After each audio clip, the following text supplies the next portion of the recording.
Okay, we'll get started. Let me close this door so that we don't disturb anyone.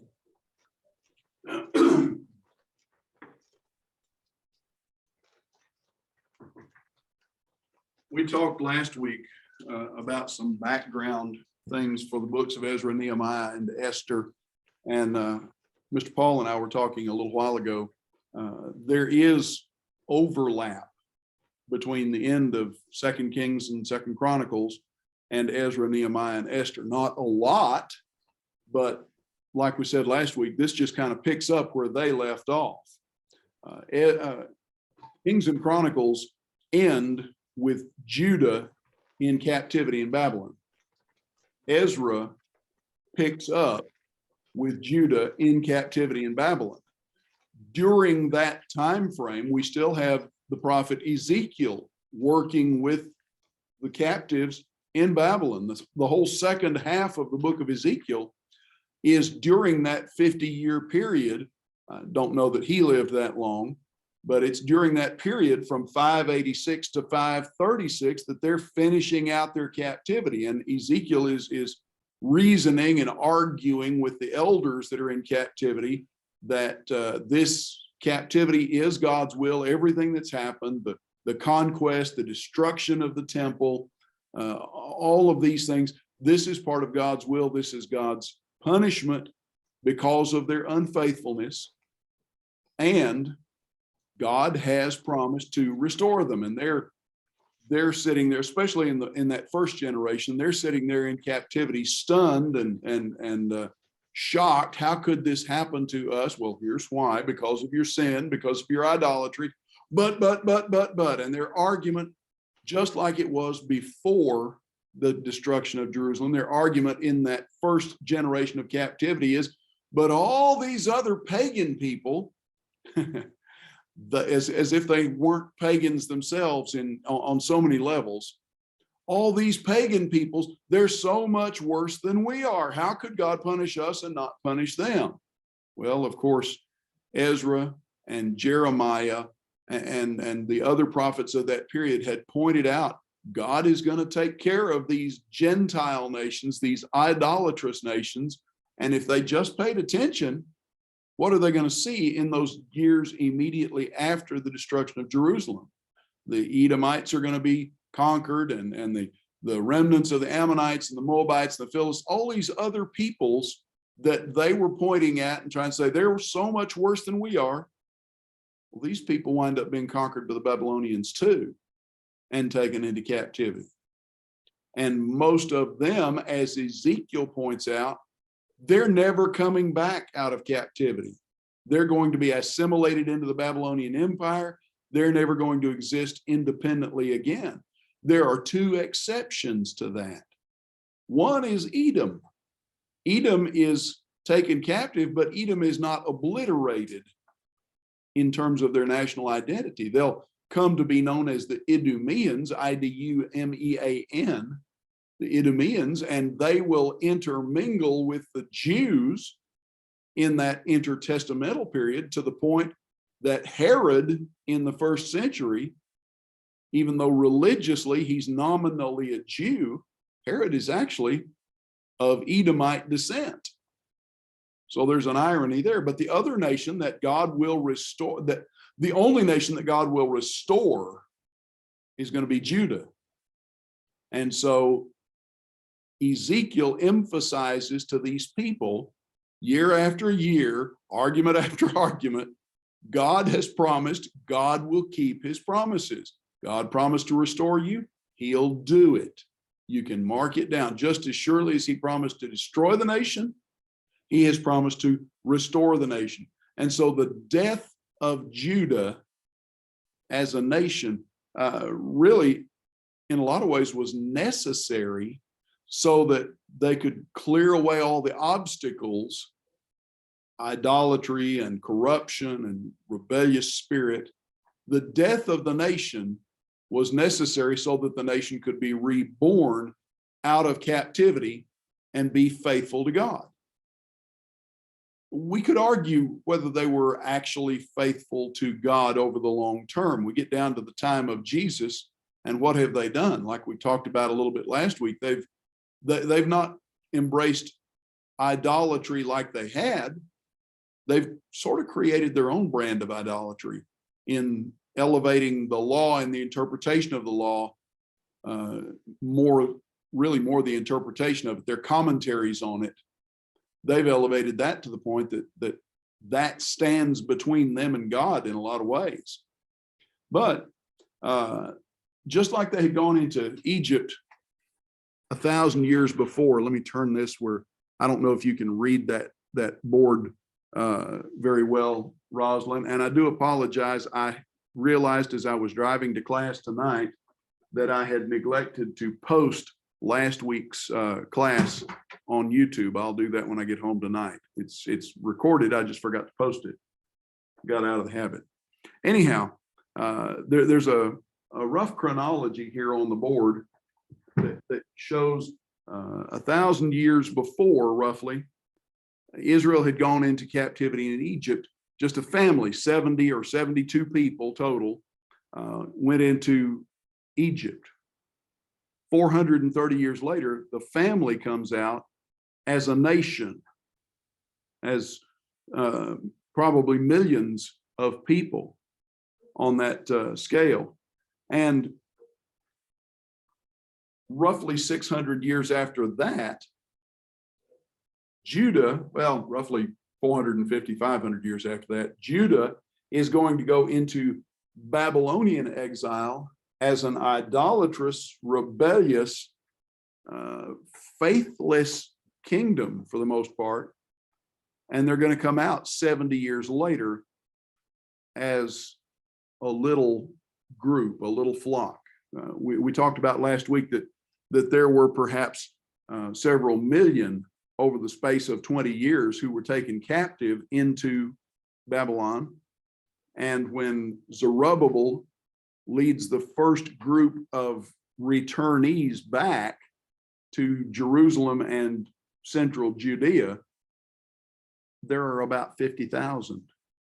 By the time we get down the road to the days of Ezra, or rather to the days of Nehemiah, there may be a couple of 100,000 at that point, perhaps a few more, but there's still a minuscule nation compared to the number of Jews that are out in the Gentile world. As a nation, for the first 100 years after captivity, they occupied a space of maybe 20 square miles or a little bigger, not even as big territory-wise as most of the smaller counties here in Georgia would be in terms of square miles and so forth, not even close to that. Pick any one of the smaller suburban cities here in the metro Atlanta area, and the territory of Judah would have been smaller than that city's city limits in most cases.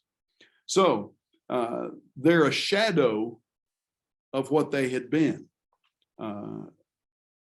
Yet that becomes what? Over the space of time, that becomes the makings of the church. And there's a parallel, whether it's deliberate or coincidental, I don't know.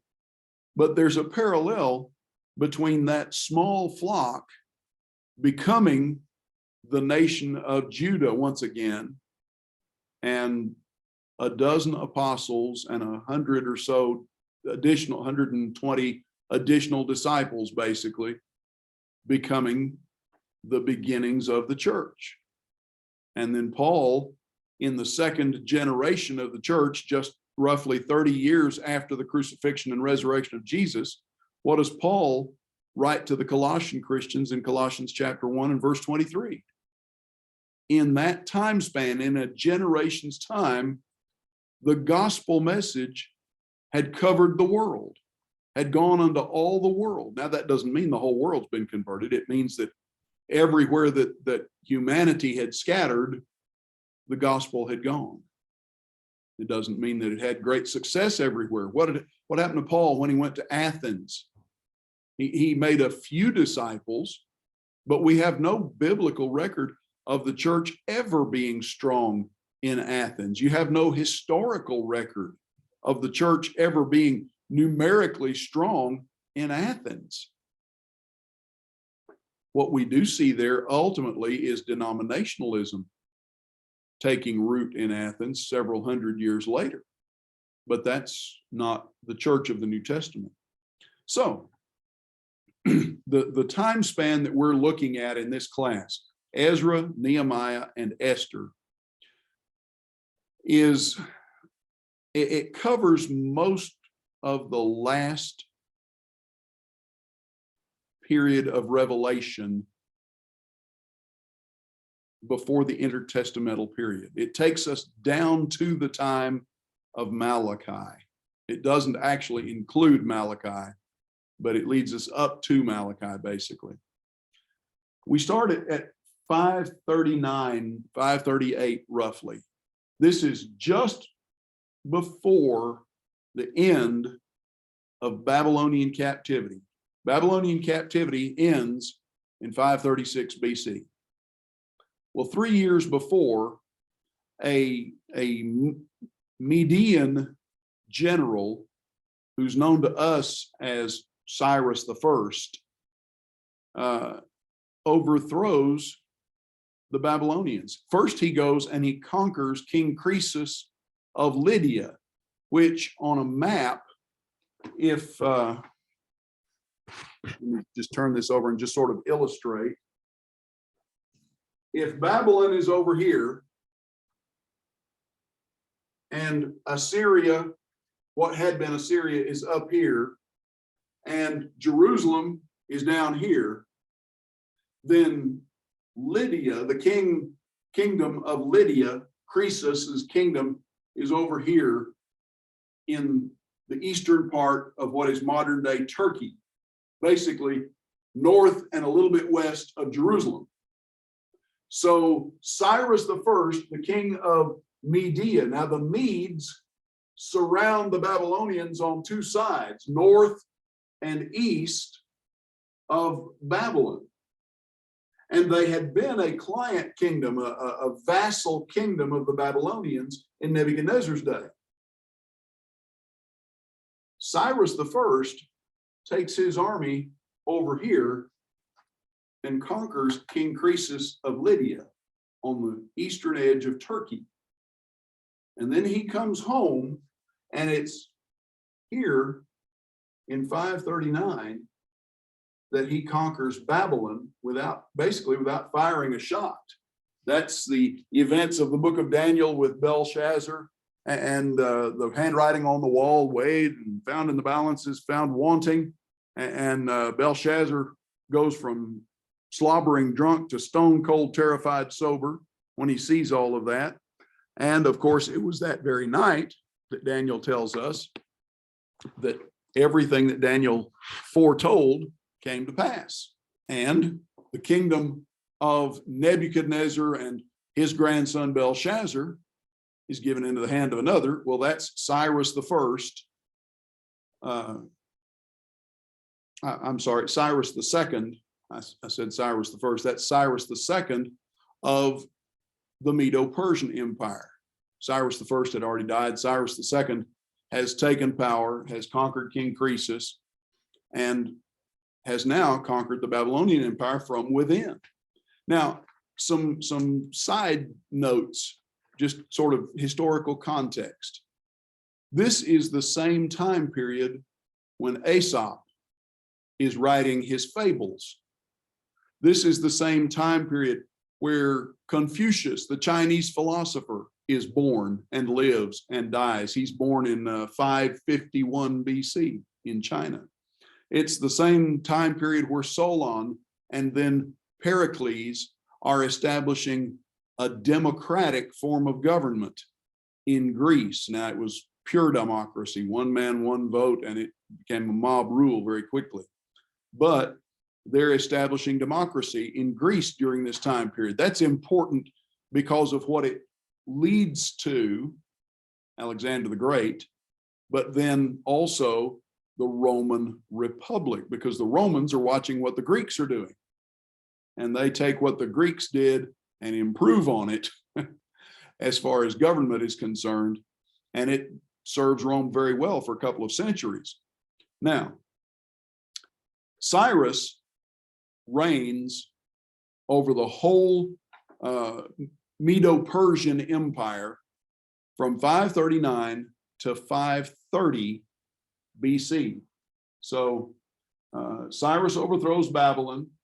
In 538, over there in the middle column on that screen, or on that board, in the middle column there, you have the decree of Cyrus. That's about 538 BC. And it's not just the decree for the Jews. This is the same time period, by the way, where the word Jew, which before this refers to a member of the tribe of Judah, it doesn't refer to all Hebrew people. It refers to a member of the tribe of Judah. But it's during this period of captivity that word Jew comes to be used basically to refer to anybody of Hebrew background, any of the 12 tribes, because of their association, even if it's just historic, with this particular religion. So Jew comes to become a common description of these people at this point. That's why in the New Testament we read about the Jews' religion and Jewish people, even though the Apostle Paul, Saul of Tarsus, from a tribal point of view, he's not a Jew at all. He's of the tribe of Benjamin. But it's the Jews' religion. He's using that word by inspiration, the way that people would understand it in his day.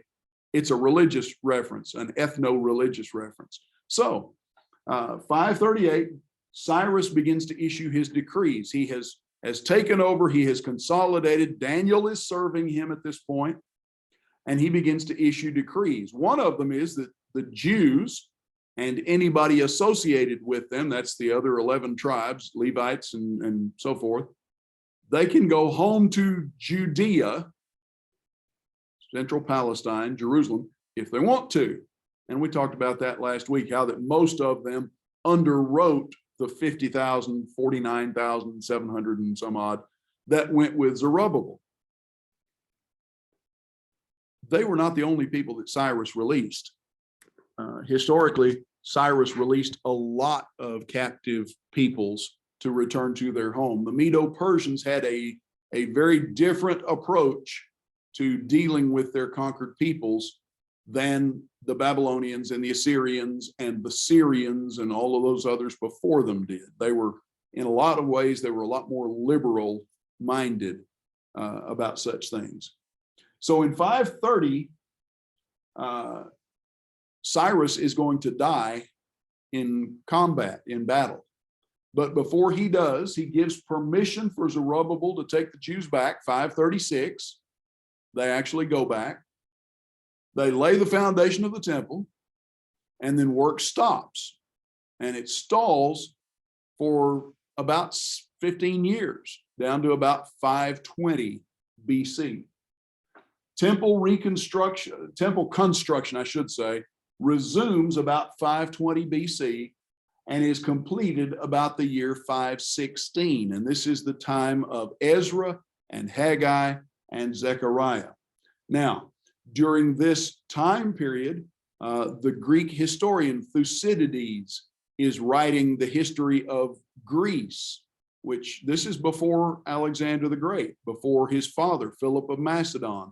This is when Solon and Pericles are experimenting with democracy and leading the Greeks into a democratic form of government, which, like I said, ultimately kind of blows up in their faces because they argue, and don't get anything done.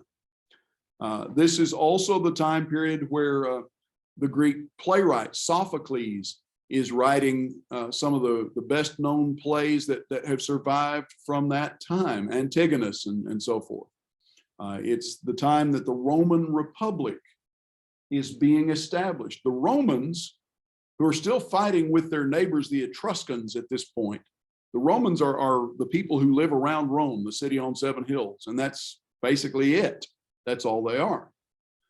But they're growing, They're increasing, and they are sending people to Athens to study the Greeks. And these people are coming back saying, hey, these folks have a different form of government. And so the Romans overthrow their last king, whose name is Servius, escapes me right now, and they institute a republic, or a representative democracy. Now that's important for our purposes only because of what it ultimately leads to in the first century. We'll get to that later. Go ahead, Mr. Paul. I was just going to ask, what's going on in the North American content around this time? Is this a desolate place? No, there are people here, folks that we would describe as Native Americans. Some of the ancient civilizations are not far from beginning to rise. Of course, the Mayans, the Aztecs, and the Incas are all post-Christian, post-Christ, post-first century, but there are still people living here. The interesting thing about that is Paul says the gospel had gone to the whole world. Well, what about over here? The fact that we don't have a record of Christianity in North America in the first century doesn't mean that the message wasn't ever here. It means that we don't have a record of it. Anyhow, it doesn't disprove what Paul says in any way. So at this time, Cyrus dies. He is succeeded by his son, who is never mentioned in the scriptures. His name is Cambyses, and Cambyses reigns from 530 to 522. And then he is replaced. Cambyses was he was a skunk in a lot of ways. He very quickly conquers Egypt. So he marches his army all the way down and conquers Egypt, and leaves the Greeks just in a fit, because now the two main powers in the world are the Medo-Persians, that are the superpower, and the Greeks that kind of are beginning to think about such things. And in the process of doing this, he has his brother Smerdis murdered, so that he has no competition for the throne. Well, Cambyses is very effective militarily, not so much politically. It comes out that he's had his own brother murdered, and it doesn't really end well. He dies in 522, and Darius Hystaspes, who is one of his generals, goes rogue on him, and there's competition for the throne, and Darius comes out on top. He becomes Darius the first. Work on the temple resumes during this period. He is the Darius that's mentioned at this point. The temple is completed about 516 BC. And like I said, this is the time of Haggai and Zechariah, as well as Ezra. Now, Darius is going to rule for about 45 years, from 521 to 486.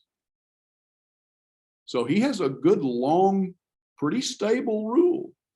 And when he dies, then he's succeeded by his son, Xerxes the First, or Ahasuerus, as we know him. And he is mentioned only in Ezra. I believe it's chapter 4 and verse 23. He's mentioned just in passing here. Actually, he's referenced as Artaxerxes in the English Standard Version.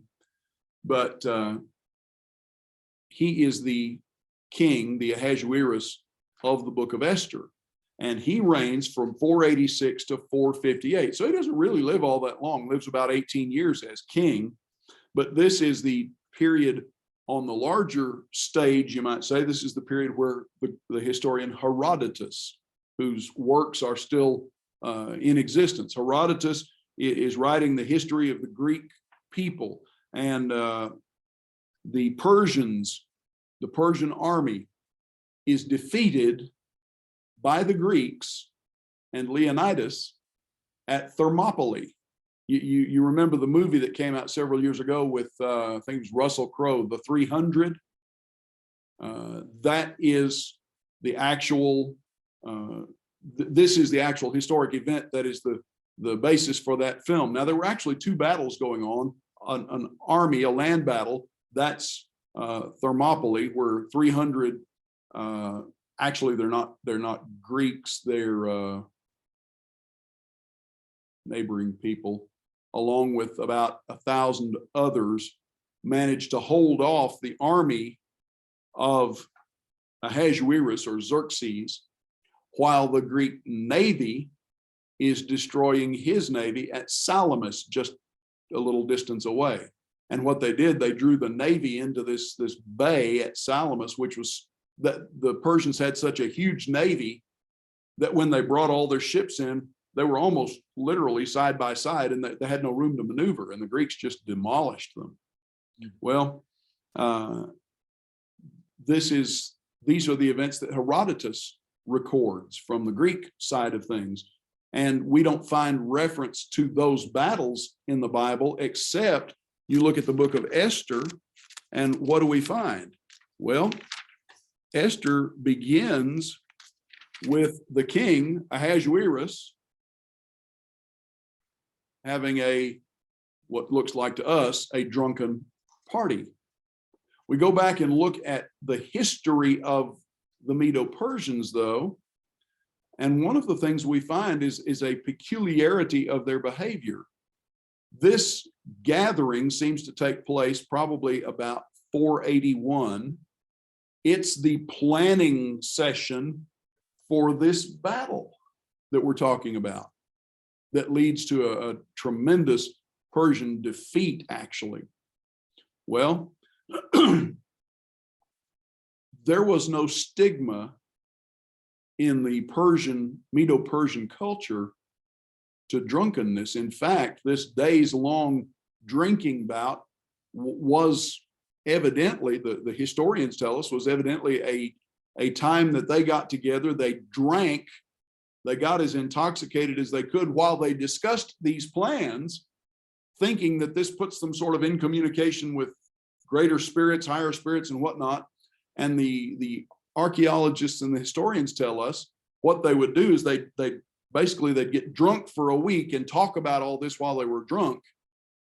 And people would write down what they're proposing and planning. And then after they've had time to sober up, they go back and review everything that they talked about while they were drunk. And what makes sense when you're drunk and when you're sober is what you do. So you throw out all the things that don't make sense once you sober up, and you keep the things that, even though you were drunk, made sense when you're sober. That's the plan. That's how they wind up with a huge land army and a huge navy getting suckered into a situation where a much inferior, much smaller Greek army and navy can actually just demolish them militarily. And they go back home tails between their legs. Now, they'd already fought the Greeks once before in the previous king's reign. And that was not a massive defeat. It was really kind of more of a draw. But Darius had fought them to a draw, more or less. And now Xerxes, or Ahasuerus, wants to put an end to this once and for all. Well, he does, but not the way he expected to. It doesn't end the way he intended it to. So that's the beginning of the book of Esther in the wake of this massive defeat. He's back home now, and we don't see any of that because that's already taken place. He reigns until 458. Shortly before his reign is over, we see Artaxerxes appear on the scene. This is Artaxerxes I. He's known as Longomanus in most archaeological and anthropological histories. And this is the time period now of Nehemiah. Nehemiah is cupbearer to Artaxerxes. Longimanus the first. And it's he who sends Nehemiah to Jerusalem after learning of the sorry state of affairs there. And he goes and he comes back and reports, and ultimately the king sends him back to Jerusalem as governor. Nehemiah is actually going to wind up spending roughly 15 years in Jerusalem during the reign of Artaxerxes. So if we want to put these in chronological order, they actually go Ezra, Esther, and Nehemiah. But Esther comes from a very different perspective. Ezra and Nehemiah show us the activity of the Jews in Jerusalem. Esther, in a sort of indirect way, shows us the activity of the Jews in Shushan, or in the rest of the world, in the Gentile world at this point. So that we have sort of both views. Now, you may recall we talked last week about how Judaism changed as a result of captivity, how that there begins to be a divide between the Jews who return, and their purpose is to restore the law, to restore the temple, to restore Mosaic Judaism. But most Jews aren't there. Most Jews are out in the Gentile world. Most Jews, especially in that era, are never going to see the temple in their lifetimes. And even those who do, mostly might see it once when they make a pilgrimage to Jerusalem.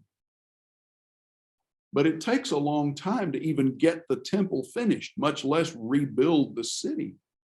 So you've got a time period from 586 down to the 400s, basically, where the city of Jerusalem, really, half of that time, it's just a desolate ruin while they're in captivity. And the other half of that time, it's a half-built temple, and then a completed temple and not much else, a few houses and so forth. It's not until we get to the days of Nehemiah that you really begin to see Judah as more than just a settlement in the ruins of Jerusalem,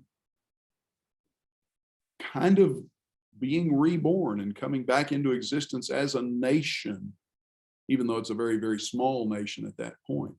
So, as we talk about these things, we're dealing with prophets. Ezra, Nehemiah. Ezra is more spiritual leader than civil ruler. Nehemiah, in a lot of ways, is more civil ruler than spiritual leader in most of what he does. Now, you get to the end of Nehemiah, what's he doing? He's contending, he's struggling with spiritual corruption, with the people that are intermarried with the Gentiles and so forth. But most of his time, most of his energy is actually spent on construction projects and rebuilding and so forth. So you sort of have both sides of the coin in these two men, as far as the actual work that they do, spiritual leadership and civil leadership. But they're both prophets nonetheless, and that means that their role among these people that came out of captivity, their role is first religious and moral teachers. Both of them, if you notice, have times that they have the law of God read publicly.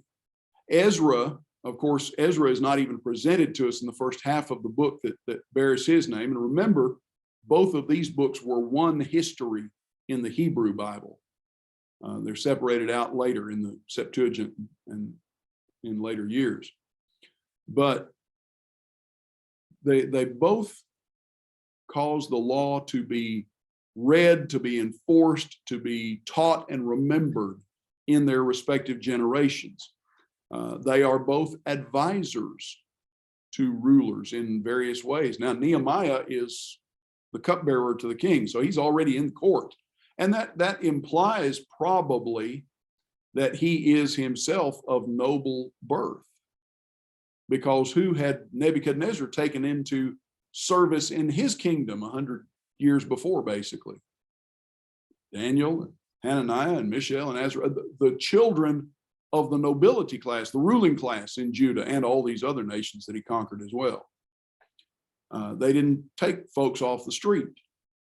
That would imply that Nehemiah is probably descended from those families. Now, probably not descended from any of those men from Nebuchadnezzar's day, because history being what it is, it would appear that all of those captives who became advisors and civil servants probably were also castrated. They became eunuchs, most likely. So they wouldn't have any children, but their families remain nobility. So Nehemiah probably is of that background. Ezra, less likely so. But they're advisors to rulers, to pagan rulers, to Gentile rulers. And there's an interesting point to be made here about the influence for good that Christians can have in the public realm. 125 years ago, down to about 100 years ago, a brother in Western Oklahoma by the name of J.N. Armstrong, who was actually one of the founding fathers, in a sense, of what would become Oklahoma Christian College in suburban Oklahoma City. It was Central Christian College at Bartlesville before that. But J.N. Armstrong was a very influential gospel preacher in Western Oklahoma and Northwest Texas and parts of New Mexico and Colorado and Kansas in the era leading up to World War I. And like some of the Restoration era preachers, he was very adamantly a pacifist. And so in that era leading up to World War I, a lot of folks in the church and a lot of folks in that part of the country, even not in the church, were very strongly influenced toward pacifism, toward not serving in the military particularly. Now, World War I and the sentiments of the population generally kind of took that down a different path as far as a lot of those Christians were concerned. But a lot of these men, I believe it was David Lipscomb along in the previous generation, not only believed that Christians ought not serve in military service, but a lot of them basically said Christians ought to just refrain from influence in civil government altogether. If memory serves me, it was Lipscomb who held that a Christian really ought not to even vote in civic elections because we're subjects of a different kingdom. He didn't hold to the idea of dual citizenship in a manner of speaking, citizen of the kingdom of heaven and a citizen of the United States. He basically said you're going to be one or the other, but you can't be both. And a lot of the preachers of that era followed that line of thinking. But here, in these men, we have a practical lesson about the potential influence that a child of God can have, even in a secular or idolatrous civil government. One of the curiosities, and it really is not it's really not surprising when you understand what communism is, but one of the curiosities of communist and socialistic governments is that they always invariably try to control or stamp out religion. In modern communist China, 21st century communist China, there is an official Christian religion denomination, the Three Self Church. But it's Christianity with a Chinese communist flavor. Well, what that means is the Chinese communist government controls what it teaches and practices and believes. And the first loyalty is to the party, not to God. The irony of all of this is that practitioners of communism and socialism and self-centered kings and rulers and empires and so forth, if they paused to think about it, would look at servants of Almighty God and recognize these are potentially the most faithful, most consistent, most dependable, most loyal citizens that we can have. Because the only time that they will, if they're faithful to their God, the only time they'll come into conflict with us is when we are in conflict with God. And yet, those philosophies and those ideologies will tolerate no competition whatsoever. And so invariably, in every single case, they try to co-opt or corrupt or stamp out not just Christianity or Judaism, but religion generally. Whether we're seeing any of that in our country or not, I'll leave that y'all to debate around your kitchen tables, but take it for what it's worth. The work of the prophets, they were advisors to rulers. They were promoters of the teaching of God, the doctrines of Israel, basically, the message that God had given. And among their people, among the Jews, what were they? They were the reformers of their age. We look at the history of Christendom, which is not the history of Christianity, but we look at the history of Christendom, and what do we see in the 14 and 1500s in Europe? Oh, the Reformation. Well, the efforts of men like Jan Hus and Martin Luther and Ulrich Zwingli and John Calvin and all of these guys, their motive, their intention was good. They wanted to get away from the corruption they could see. They only had one basic problem. They only went back to the 4th century, to Augustine, instead of going back to the 1st century and Peter and Paul for their model. They didn't go all the way back to the original plan. These men, Ezra, Nehemiah, Haggai, Zechariah, so forth, these men are calling the Jews in Judah particularly to come back to God's original plan. And they're going to establish a new Judah, a new nation that in theory, in their intention, it's going to be exactly what Moses described, exactly what the prophets had been telling them for all these hundreds of years. They're going to avoid the excesses of the judges and the unfaithfulness of the kings, and they're going to follow the law. Well, that's great, as long as you carry through. Each succeeding generation will see how that sometimes is a problem. Well,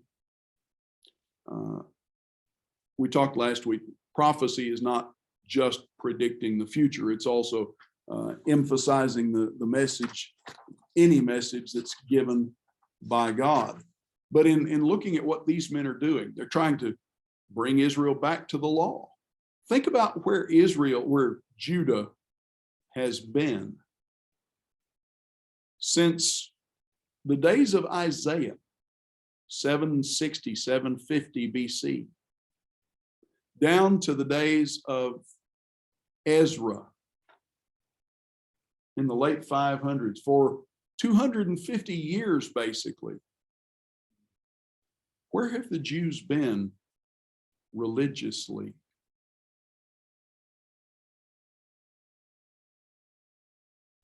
Before conquest and captivity, what were they like religiously? They're worshiping idols. Yeah, they were. You got it right, Mr. Paul. In a sense, they're just kind of doing their own thing. They've got the temple. The sacrifices are being offered every morning, every evening. The high holy days are being observed, but it's a sham because they've got idols on every high hill and under every green tree, and they're yawing back and forth between being just a little bit ungodly and sacrificing children to Moloch. They're somewhere in between those two extremes of being a little nasty and being just indescribably nasty. And then captivity comes, and you have a whole generation where a lot of them are not altogether even sure that God exists, or how could he have allowed this to happen to them? Maybe he really was just God over there, but not over here, and all that kind of stuff. And finally, as they're coming out of captivity, now they're beginning to see God is keeping his promise. Ezra or Ezekiel was right. Jeremiah was right. Daniel was right. Daniel's given us a roadmap to the future. We're seeing these things happen. So I guess God really is God, and we ought to pay attention. And they're beginning to be loyal to God once again.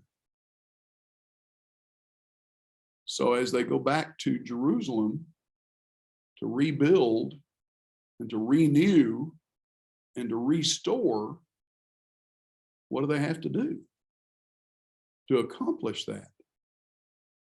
They've got to reinstitute or begin again everything that should have been going on all along that they'd let slide. They've got to restore Judaism, in a sense, to take it back to what it was supposed to be from the get-go.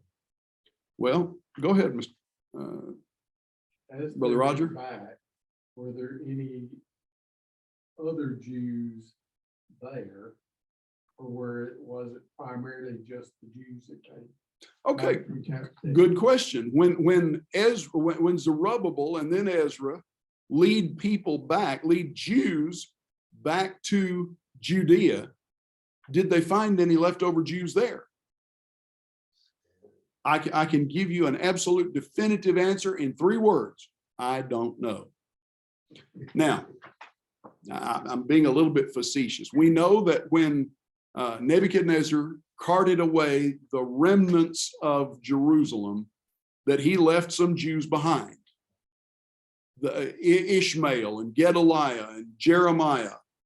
Some of them were the people that, just in a real frank way, they didn't have anything to offer Babylon. They were old, or they were sick, or they were so ignorant and unskilled that they didn't have any useful trades or abilities. They were the folks that weren't worth the cost of having to feed them between Jerusalem and Babylon to get them there in good enough shape to sell them into slavery. They didn't even have that much value. And then there were the people like Ishmael, who assassinated Gedaliah, who were basically, they were, if not deserters from the remnants of the Jewish army, they were guys that had been not captured, and they'd been living like ruffians and highwaymen out in the hills. And so they're not exactly sterling examples of faithful Judaism. And then you've got Jeremiah and a few like him who are faithful. Well, these people, they assassinate Ishmael and his band of merry cutthroats, assassinate Gedaliah, and the remaining people are terrified that Nebuchadnezzar is going to take out his rage on them. They go to Jeremiah. What do we do? I'll ask God. God says, stay put.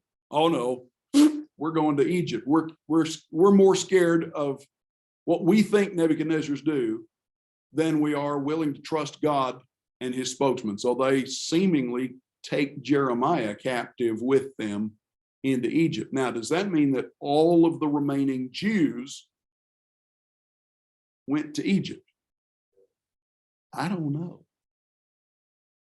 I would speculate, and I want to emphasize it's just speculation on my part, that by the time Zerubbabel and Ezra and those Jews of the return, the end of exile, by the time they come back, any Jews that were left, the descendants of any Jews that were left behind at this point would probably have intermarried with the pagan people. That may very well be where guys like Sanballat and Tobiah come from. That may be their background and why they want to have a part in rebuilding. Sanballat, historically, Sanballat was actually a governor of an adjoining territory, apparently. And so he would want to have as much pull in the region as he could. So that may have been part of that as well. But to go back to the idea of restoration, to restore something is to return it to its original state, to make it like it was. Now I have an old Jeep in my garage at home. And even though it's painted up sort of camouflage color, it's not a military Jeep. It's not a World War II Jeep. It's a civilian Jeep. And it doesn't look anything like it did when it was new. It's a mutt. It's built out of pieces and parts of at least 3 different Jeeps. If I were to try to restore it, the first thing I'd have to do is get rid of half of it, because half of it didn't start life with the other half. To restore it, I'd have to put it back exactly like it was, fresh from the factory. Every rivet, every bolt, every screw, get rid of anything that wasn't part of it originally, which would mean I'd have to get rid of the frame, because the frame is 6 years newer than the rest of it. And get rid of all the wheels because they're the wrong size and so forth. And yet it runs. I drive it. 4-wheel drive works. I can take it out in the boonies and go up and down the trails and what have you. I enjoy it. It's not restored. It's just functional. Yeah, there you go. It's just pushed back together. It's a good way to describe it. To restore something is to put it back the way it belongs. To do that where things associated with God are concerned, there has to be a divine standard, a divine measuring stick. And that was true for Cain and Abel. Go back to Genesis, and what do we find? Genesis chapter 4, Cain and Abel both come to worship God, and one of them is accepted and one of them is not. What's the difference? Well, either it was attitude in worship or it was the substance of what they sacrificed. Might have been both. Because God accepted Abel's offering and God did not accept Cain's offering. So somewhere in there, something was not right. There was a standard for Noah. You look at Noah in Genesis chapter 6, and what does God say? Build a box. That's what the word ark means, a box. That's why the ark up here in suburban Cincinnati, just up in Kentucky, the Ark Museum, it's impressive. I'd love to go see it one of these days. It's huge, it's amazing, and it's wrong. Because it's built to look like a great big round-ended boat. And the word ark means box in Hebrew. That's why you have Noah's ark and the Ark of the Covenant. And the Ark of the Covenant did not look like a boat. It's a box. So Noah's ark didn't look like a boat. It looked like probably more like a Mississippi River barge, flat bottomed and square cornered and not very tall. Well, God gave Noah a standard, a plan. 300 cubits long, 50 cubits wide, 30 cubits tall, built out of gopher wood, windows above, one door in the side, and I'll close the door on you. You have to pitch it inside and out so it'll float, so it'll stay watertight for most of a year. There was a standard in Moses' day. You look at Deuteronomy chapter 30, Isaiah chapter 66, verses 1 through 4. Follow the plan. What do we have now? Now you have the gospel of Christ. You have the New Testament. There's always a standard from God. When you leave the standard, when you mess with the standard, God is not happy. It's interesting that in the early part of the Bible, Deuteronomy chapter 30, in the middle of the Bible, in Proverbs, and at the end of the Bible in Revelation, God says the same thing. Don't alter, don't tinker, don't change what I've told you. That's not our privilege. That's his privilege. Now, go back to Ezekiel chapter 36. And what does Ezekiel tell the captives after Jerusalem has been destroyed? They're sitting around mourning and moaning and just devastated that their temple has been taken away from them. And what does Ezekiel tell them? Well, first he says, I told you so, not in an unkind way, but he said, I've been telling you this for all these years, fellas. But then in chapter 36, you start at verse 22, and he says, God's going to restore. And when he does, you have a responsibility here as well. You flip over to Nehemiah chapter 1. And what does Nehemiah say in verses 8 and 9? Well, remember the word that you commanded your servant Moses. If you are unfaithful, I will scatter you among the peoples. But if you return to me and keep my commandments and do them, though your outcasts are in the uttermost parts of heaven, from there I will gather them and bring them to the place that I've chosen. So come back to God and restoration becomes possible. That's true for Israel, for the ancient people. That's true for the church. Ephesians 2, what does Paul say in verses 4 and 5 about going back to God's standard again and again and again throughout the book of Ephesians? And that's true for the individual as well. In Acts chapter 8, you look at verses 18 through 23. Here's Philip dealing with the Ethiopian. And what does he do? He preaches to him Jesus, directs him to the word of God. There's the standard. Well, we could talk about apostasy, getting away from the standard today. And you look at the religious community around you. How many religions claiming to be the church are there? They can't all be right. There's one way to be sure that I'm right. Look at God's design. Look at God's plan. Follow it to the letter. And then I can be confident that I'm right. Well, that brings us to a good place to take a break. So we'll take about 12 or 13 minutes here. Questions or thoughts or comments?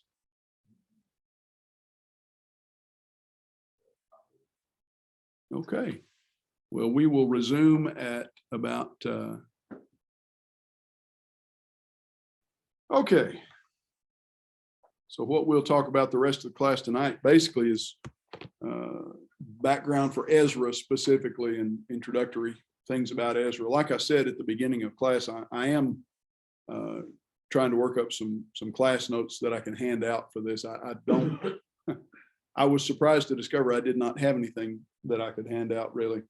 So I'm a little behind the curve on that. I apologize for that. Anyhow, Judah comes under Babylonian control, 606 down to 536. Takes 3 stages, 606, 597, and 586, to deport basically all the Jews out of the land. The ones, as we were talking about before the break, the ones that didn't go to Babylon, most, if not all of them, wound up in Egypt, even though Jeremiah said, you go there, you're going to die there. And there are some interesting historical connections to Egypt for the Jews from this period forward, and then going down to the time of Christ, where the Jewish population in Egypt actually mushrooms to the point that at one point there is a replica in Egypt of the temple, and large around Alexandria, large Jewish scholarly community in Egypt.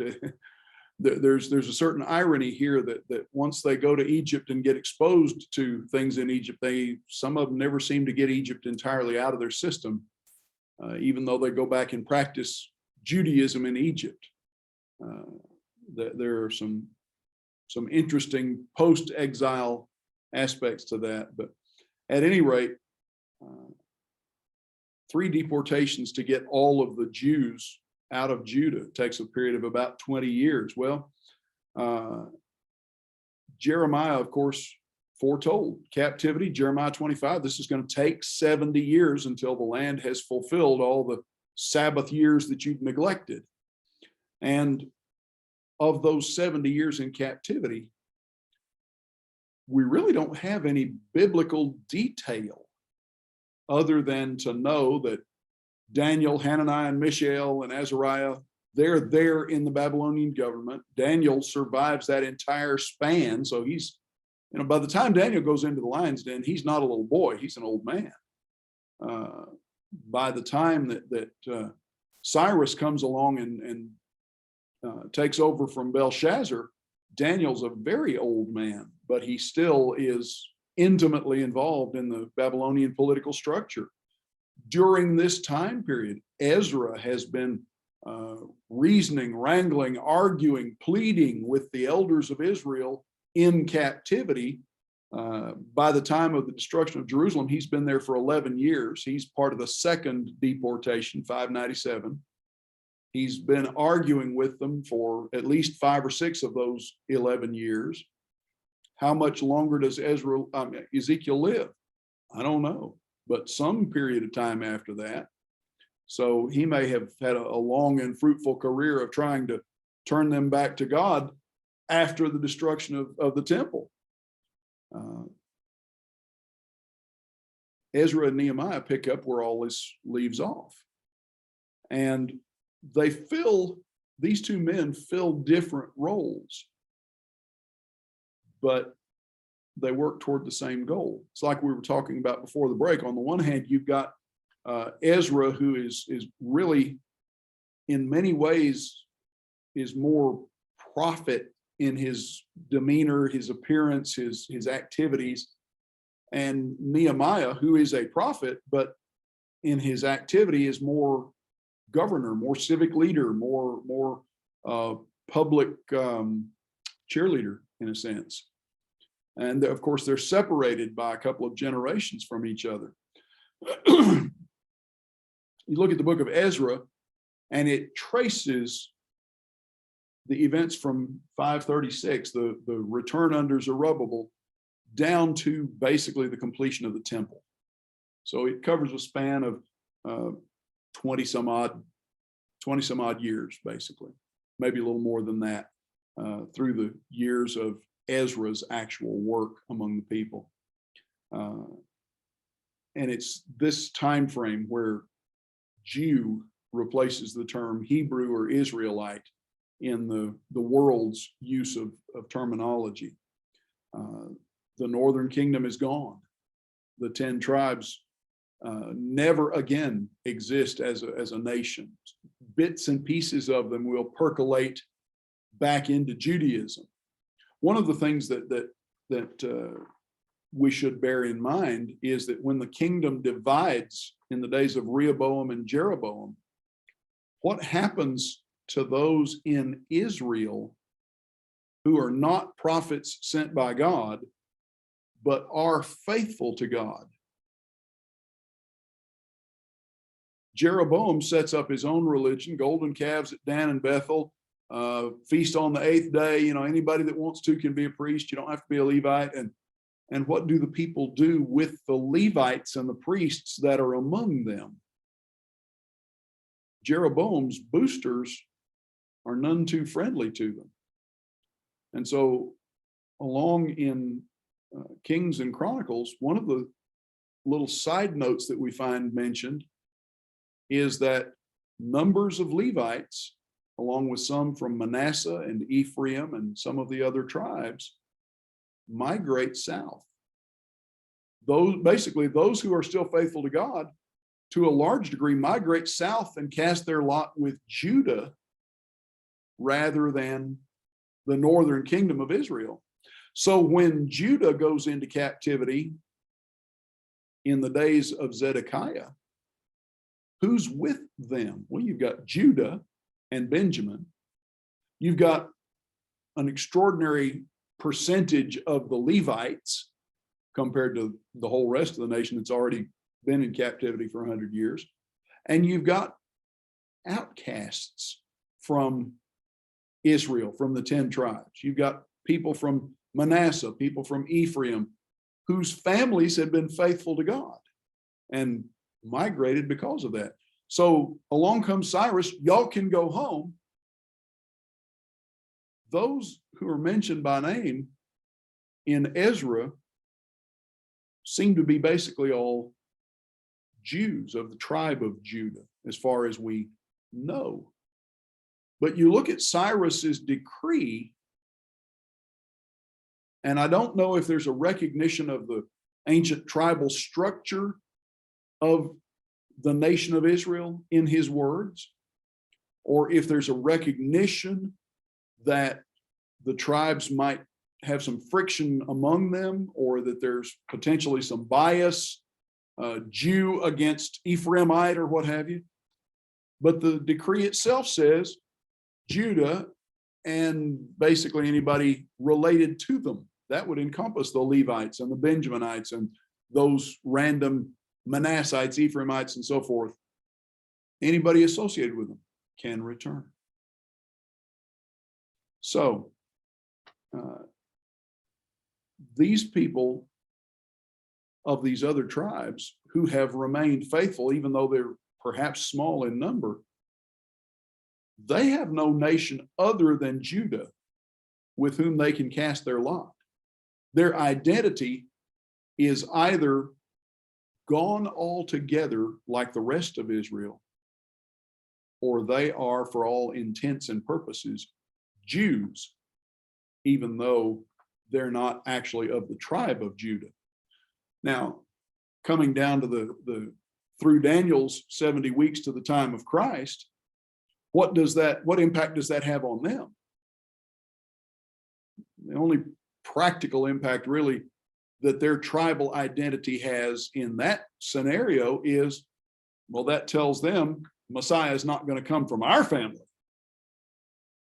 That's the only thing that matters at that point.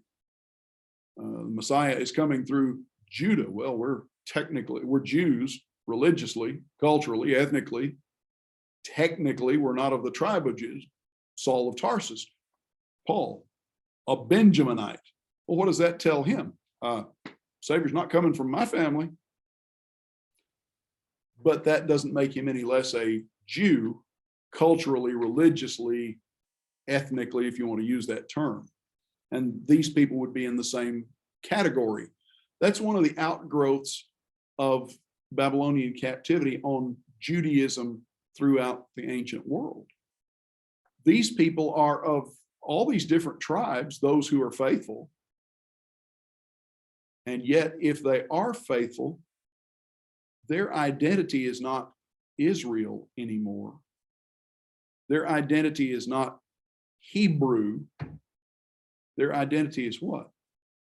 They're Jews for all practical purposes. So, even though that word starts out meaning one from the tribe of Judah, from the time of Ezra and Nehemiah onward, down through the time of Jesus, a Jew is anybody who practices Jewish religion, the religion of Moses, basically.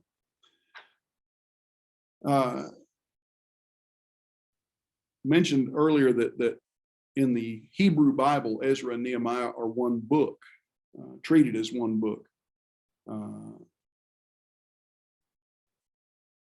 This is the understanding of the ancient scholars, is that Ezra began the writing, and 100 years later, basically, Nehemiah finishes the story. The Latin Vulgate translation of the Old Testament describes these as First Ezra and Second Ezra, and you'll still find some Catholic Bibles based on that name these books in that way, First and Second Ezra.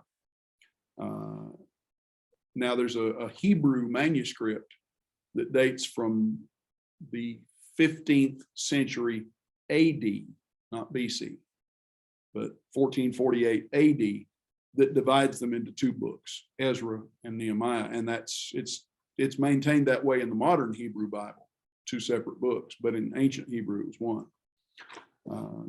Authorship, there's not any serious dispute that these books are not written by the men whose names they bear, that Ezra is not written by Ezra. Part of it, just read the book. That you come down to Ezra chapter 7, where Ezra actually comes on the scene, and how does he speak? He writes in the first person. I did this, I did that. Nehemiah, the whole book of Nehemiah is written from the first person perspective. They use a number of sources, outside sources, to produce their books. You look at Ezra chapter 1, and what's the first thing he says? Verses 2, 3, and 4. The Lord stirred up the spirit of Cyrus, king of Persia. Proclamation, thus says Cyrus, king of Persia. And what does he do? Ezra quotes Cyrus's proclamation. Now, is Cyrus's proclamation inspired? Is what Cyrus says inspired? Well, it's the fulfillment of prophecy. Did the Holy Spirit guide Cyrus's words? I don't know. But his proclamation accomplished what God wanted it to. So whether the Holy Spirit inspired Cyrus or not, the record of it, the Holy Spirit saw fit to include here. Here's what Cyrus said about this. Jews can go home, build a temple there, and worship the God in Jerusalem, and survivors, if you don't go, you help underwrite it, and ultimately you offer sacrifice on behalf of the king there as well. You do this so that it benefits me, not just you. The restoration, is it coincidental, or is it by God's design, that just as the captivity takes place in 3 stages, the restoration takes place sort of in 3 stages? You've got Zerubbabel and the bulk of the people in the beginning, and then you've got Ezra along with Haggai and Zechariah, and then you've got Nehemiah way on down the road. 3 separate stages. Zerubbabel leads the first group. The temple the foundation is laid, and of course it sits idle for a period, but finally it's finished about 516, 515, and dedicated there. Ezra brings the next group and ignites a spiritual revival, but that kind of peters out.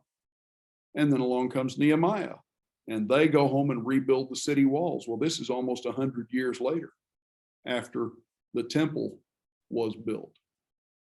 Why does it take that long to get from the construction of the temple to the completion of the city walls, and really in Nehemiah's day, functionally the establishment of Judah as a nation? What have you got from Zerubbabel down to the time of Nehemiah? You've got a temple that's a poor man's copy of Solomon's temple in the middle of a bunch of huts and rubble. And you've got people living within a 15 or 20 mile radius of Jerusalem, calling themselves the kingdom of Judah, but they don't have a king, and they're not prospering or growing to any great degree until Nehemiah, Ezra, and then Nehemiah finally get them straightened out and on track, basically. Now, Ezra's name is actually the Aramaic form of a Hebrew word, which is Ezer, means help. Ezra is help for these people. There are some traditions about these books that are worth pointing out. Traditionally, it was Ezra who gathered together all the writings of the prophets and the law of Moses and the Psalms and the Proverbs, what we call the wisdom literature, and assembled everything up to his time. Well, that leaves out books like Malachi and so forth. So that's most of the Old Testament, but not all of it at this point. Traditionally, it was Ezra who organized the original Sanhedrin, the original ruling council that continues to govern the people of Judah right down to the days of Jesus. Of course, things change and they're modified, and they what's the word I'm looking for? They morph into things that they weren't originally. The Sanhedrin in Jesus' day surely is nothing like the Sanhedrin of Ezra's day. There is some thought, some belief that Ezra is associated with the establishment of the Pharisees, particularly that group of Pharisees that we know as the scribes. Originally, their duty is really pretty simple. It's during this period that the scribes begin to copy out the scriptures, which would coordinate with the idea of Ezra gathering up all the inspired writings so that they can be copied and duplicated and circulated. It's during this period that the scribes work out the ways of trying to copy the scriptures without mistake, counting the letters of each line, knowing what the first letter and the last letter on each page and on each line should be, and being able to compare page by page, just basically at a glance, to see if these marks, these certain things are in the right place. If you're not, if you miss even a letter, it's going to throw off everything after that. Well, they're very, very meticulous about trying to make sure that the copies are exact, letter for letter. Well, the scribes are going to change over the course of this intertestamental period, where they start out being the copiers of the law. They're going to become not just the copiers of the law, but the translators in the days of the Septuagint, some of them. And as we move down nearer the time of Jesus, what else do they become? They wind up being teachers, and they wind up being considered authorities in the interpretation of the law. Well, that plays into the whole Pharisee frame of mind of saying we need to set down every circumstance we can imagine where this law or this law or this law applies, and predetermine what's the right answer in this situation or this situation or this situation. That leads us then to the development of their tractates, their Mishnah, their commentaries really on Moses' law, which of course in Jesus' day, what does he say about assessing their loyalty to the law? You're paying more attention to the traditions of the fathers than you are to what they were commenting on. You're reading the commentaries instead of the Bible, basically. Ezra as a book shows us the restoration of a small group of Jews relatively to their homeland. Shows us God keeping his promises. Providence of God, that's an important part of this. But the corollary to that is, if you want God's blessings, you have to be faithful. And Ezra emphasizes their responsibility to be holy. Now, like I said, we don't meet Ezra until we get to chapter 7. And so we look at chapter 7 after Zerubbabel's initial return and the construction of the temple. What do we find in Ezra 7? Okay, this is some years later. It's the reign of Darius now, not Cyrus. So this is on down the road a piece. Well, in the reign of Darius, we learn that Ezra is both a priest and a scribe. So he's not of a noble house, unless he's descended from one of the upper echelon houses of the tribe of Levi. He is from Gershom, Merari, or Kohath, so he's a priest, but he's a scribe. In this setting, what does that make of him? Well, he's somebody who's familiar with the law. He's somebody whose professional life, in a sense, revolves around studying and knowing and teaching God's law. But it also shows him as somebody who is by his birth, by his upbringing, by his education, somebody who's very well equipped to guide God's people back to that law. He's equipped for restoration. Ezra comes on the scene after the temple is finished. But what's going on? Judah's not prospering. Why is Judah not prospering in that period? Basically, they've come back, they've built a poor copy of the temple, best that they could do with what they had, and stopped. They haven't built on nationally in their thinking, haven't built on philosophically from there. We've done this and haven't thought, okay, what should that lead us to?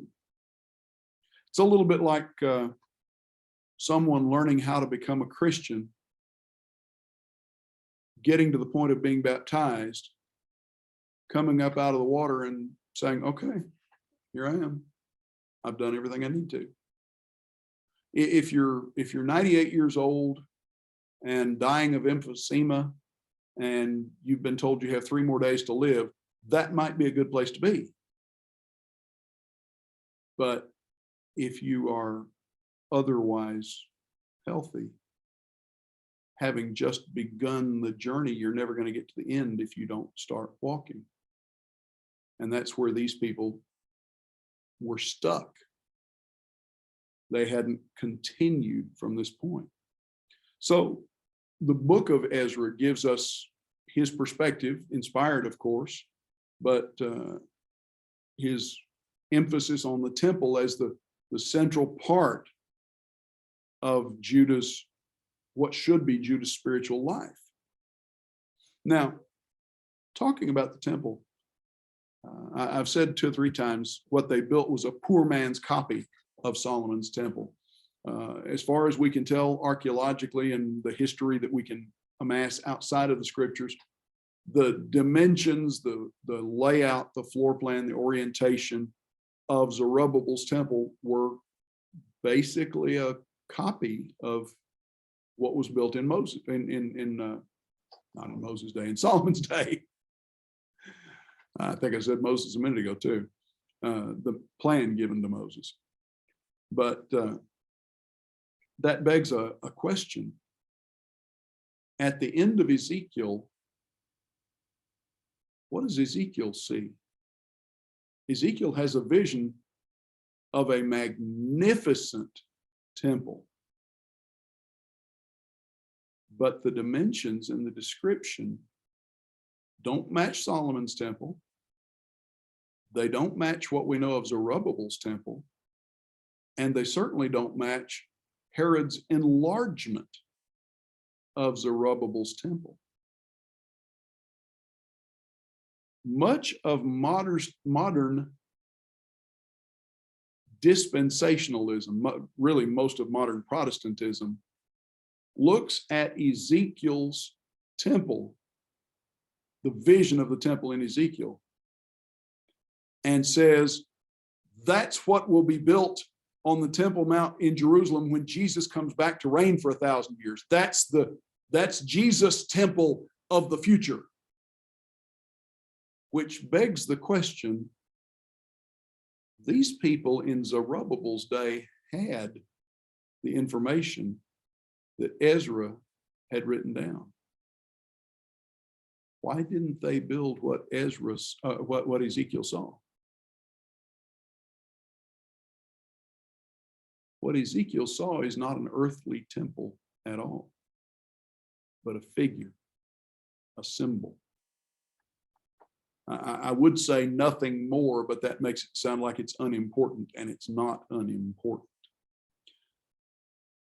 But Ezra writes by inspiration, but also from the perspective of a priest, with a focus on returning things to what they ought to be all along. And he writes from a historical perspective as well. He gives an account of how we get from here to here in history. And that's, in many respects, for our perspective, that's the great value of the book of Ezra, because he does give us that background of an otherwise mostly silent period. So, 2 parts to Ezra. Chapters 1 through 6 gives us Zerubbabel, and then chapters 7 through 10 gives us Ezra. And you have Cyrus's proclamation as the beginning point. This is where 2 Chronicles leaves off. We just pick up and go from there. Now, archaeologically and historically independent of the scripture, in the British Museum, unless they've given it back, which I haven't heard that they have, there is a large stone cylinder covered round and round. In fact, I've got a photo of it somewhere, of what's called the Cyrus cylinder. And it is in cuneiform, which the Rosetta Stone, if memory serves me, is what helped us finally decipher what it said. In cuneiform, it records the acts of Cyrus. It records, it's a history of Cyrus's reign. And in there, on this stone cylinder, lo and behold, here is mention of Cyrus giving Judah liberty to go back to Jerusalem and rebuild the temple. An independent record of the decree that Ezra records that Isaiah foretold. So you have extra biblical confirmation that something the Bible first foretells and then records actually took place. And as I mentioned before, he returned many of Babylon's captives, not just Jewish people, to their homelands. He also, in the cases of idolatrous people, he returned their gods to their homelands. Here's one of the distinctive differences between Judah and the nations around them. When Nebuchadnezzar had conquered these other nations in destroying and sacking their capitals and their temples, he confiscated their gods, their idols, and took them to Babylon. Well, when Cyrus lets them go, he lets their gods go as well. They're at liberty to take their deities, their images, their statues back and rebuild their own temples if they want to. Of course, Judah has no statues to take back. Concerning the furniture, the furnishings of the temple, there is no record of the ark being returned or any of the major portions of the temple furniture being returned to the Jews. Historically, in Zerubbabel's temple, there was a block of stone placed in the most holy as a placeholder where the ark should be. So that would imply that either they didn't give it back or they no longer had it. whatever became of it. We've joked about the Indiana Jones movies before. Historically, it disappears when Jerusalem and the temple are destroyed. Purely speculation on my part, but it's entirely possible that it was destroyed in the burning and destruction of the temple, that the actual box and the furniture, the lampstand and the table of showbread and so forth, may well have been just demolished in the destruction of the structure itself. And if that's the case, that would accord with God's stated purpose of taking away the temple from them, because what had they done throughout their history with the Ark of the Covenant? To a large degree, they treated it as if it were an idol.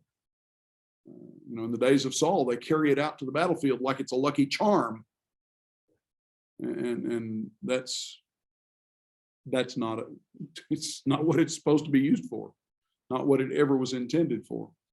So the decree from Cyrus, historically, not biblically, but historically, says, may all the gods whom I have returned to their dwellings, may all the gods whom I have returned to their cities, pray before Marduk and Nabu for the prolonging of my days. May they speak a kind word for me. So Cyrus's perspective in releasing these people and their religions, not just the Jews, Cyrus's perspective is that their gods will appreciate being released and will honor my gods. So when Ezra gives us the record here in verses 2, 3, and 4, the Lord, the God of heaven, has given me all the kingdoms of the earth, charged me to build him a house at Jerusalem, which is in Judah, and so forth. Is this an inspired Jewish interpretation of Cyrus's statement? Or is this the text of what Cyrus said specifically to the Jews? I don't know. It might very well be either. Now, Cyrus is an interesting fellow. His name actually means son in the Persian, the ancient language. And the Persians were described, that word as it was used in the ancient world basically means horsemen. They were not just foot soldiers, they were cavalrymen in a sense.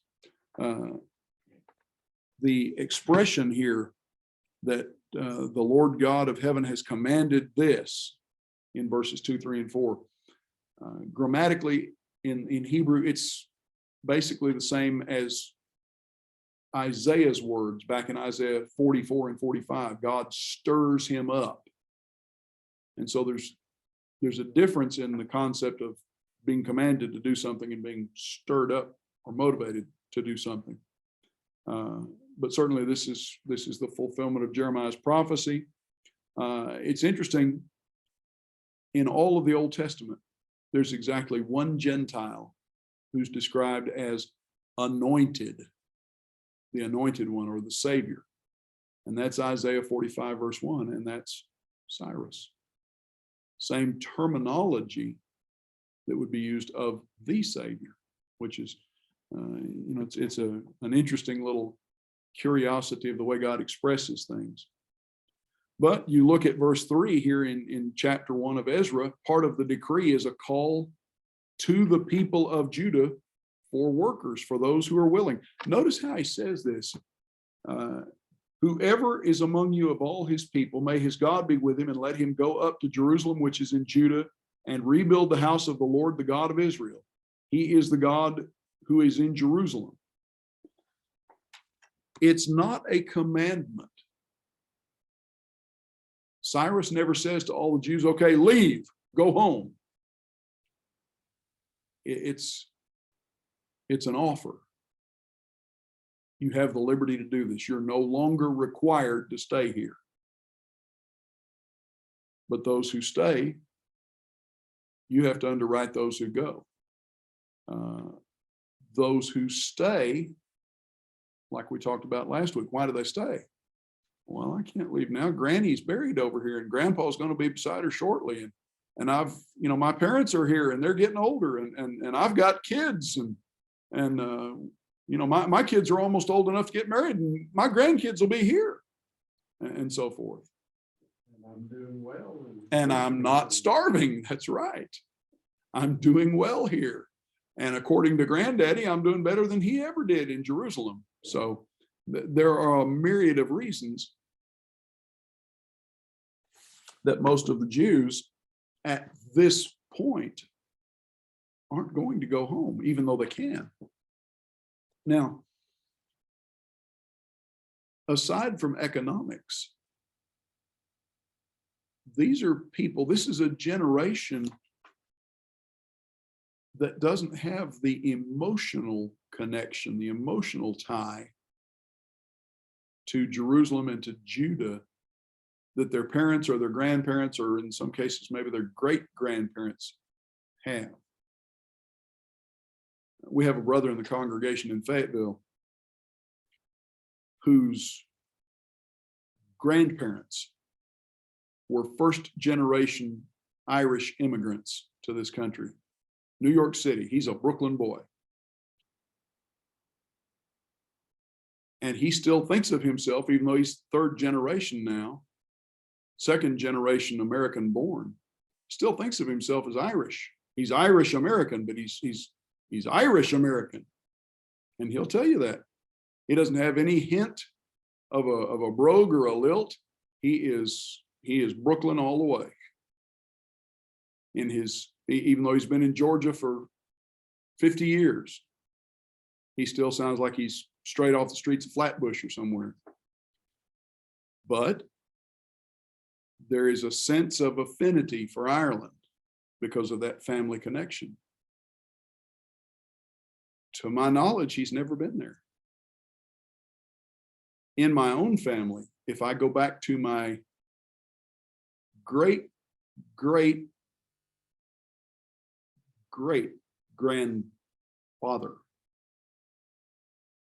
there's enough Irish there that in theory, there's enough estate there that there could be a claim made against it for inheritance.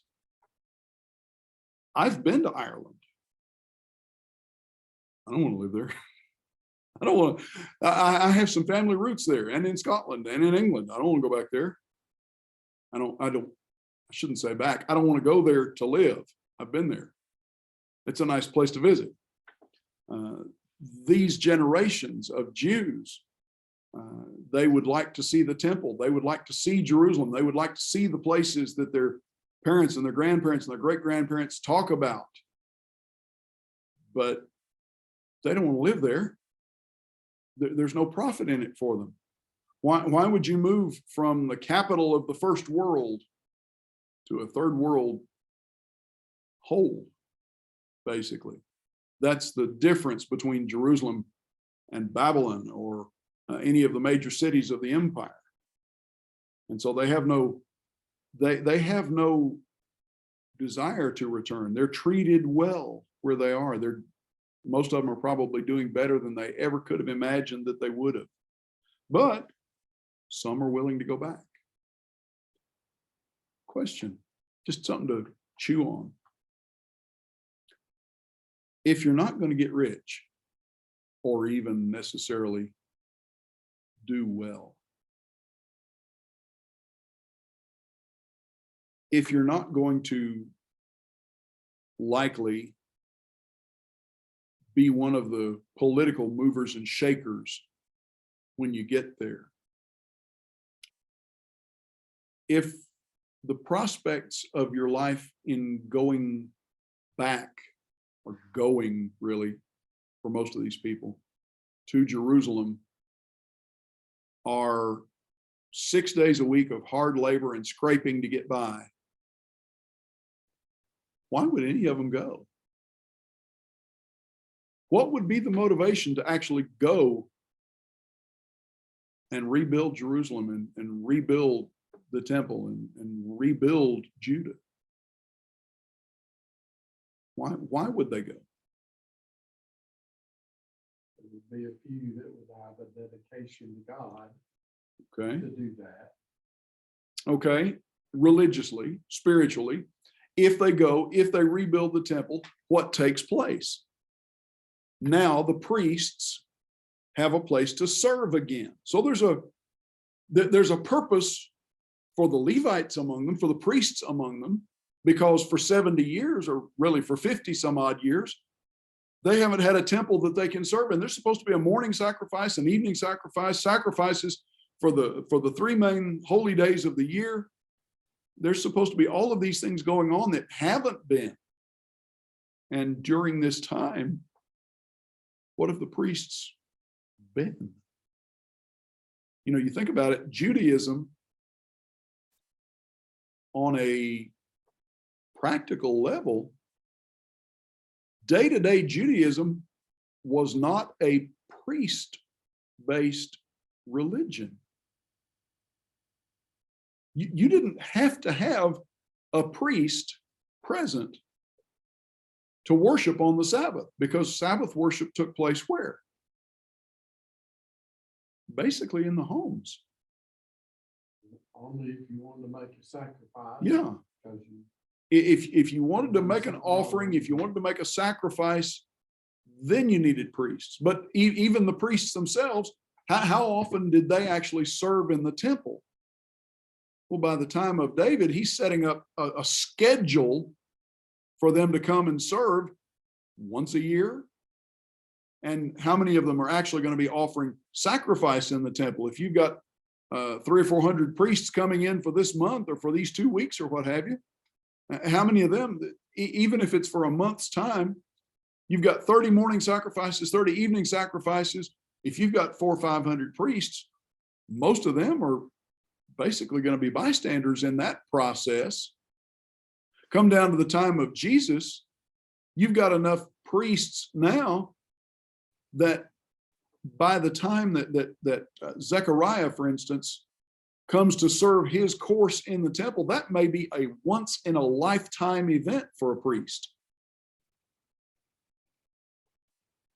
So who would go back?